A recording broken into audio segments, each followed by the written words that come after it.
បរោះជាប្អូនថ្លៃម្នាក់ទុកកំហឹងមិនជាប់ទាញដំបងវីបំភ្លេចបំផ្លាញទ្រព្យបងថ្លៃទ្រាំមិនបានក៏ទៅប្តឹងចេញផ្សាយថ្ងៃទី30ខែមីនាឆ្នាំ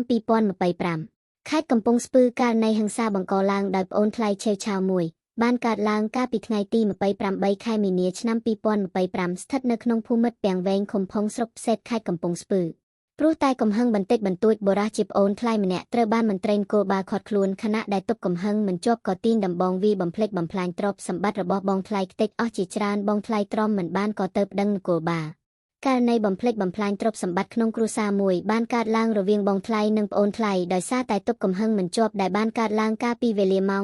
10:30 នាទីព្រឹកថ្ងៃទី28ខែមីនាឆ្នាំ2025ជនសង្ស័យដៃដល់ឈ្មោះទឹមសារឿនភេទប្រុសអាយុ39ឆ្នាំរស់នៅក្នុងភូមិមិត្តពាំងវែងឃុំផុងស្រុកផ្សេតខេត្តកំពង់ស្ពឺបានធ្វើសកម្មភាពយកដំបងប្រវែង60សង់ទីម៉ែត្រវាបំភ្លេចបំផ្លាញរបស់របរក្នុងផ្ទះរបស់ជនរងគ្រោះឈ្មោះធឿងសុកភេទប្រុសអាយុ56ឆ្នាំត្រូវជាបងថ្លៃរស់នៅភូមិឃុំជាមួយគ្នាបណ្ដាលឲ្យរងខូចខាតចានឆ្នាំងបងអង្គុយតុទូនិងសម្ភារៈប្រើប្រាស់មួយចំនួនផ្សេងទៀតផងដែរ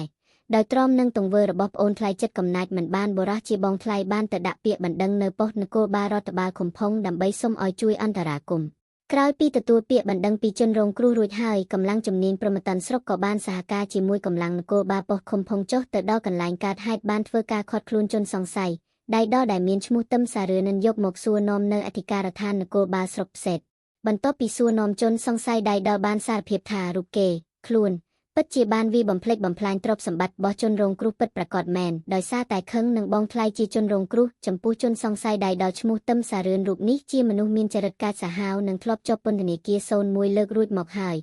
ករណីហិង្សាក្នុងគ្រួសារប៉ុន្តែពុំរៀងចាលនៅតែមិនកែចរិតប្រព្រឹត្តដែលជនដៃដល់ត្រូវបាននគរបាលកសាងសំណុំរឿងចាត់ការបន្តតាមផ្លូវច្បាប់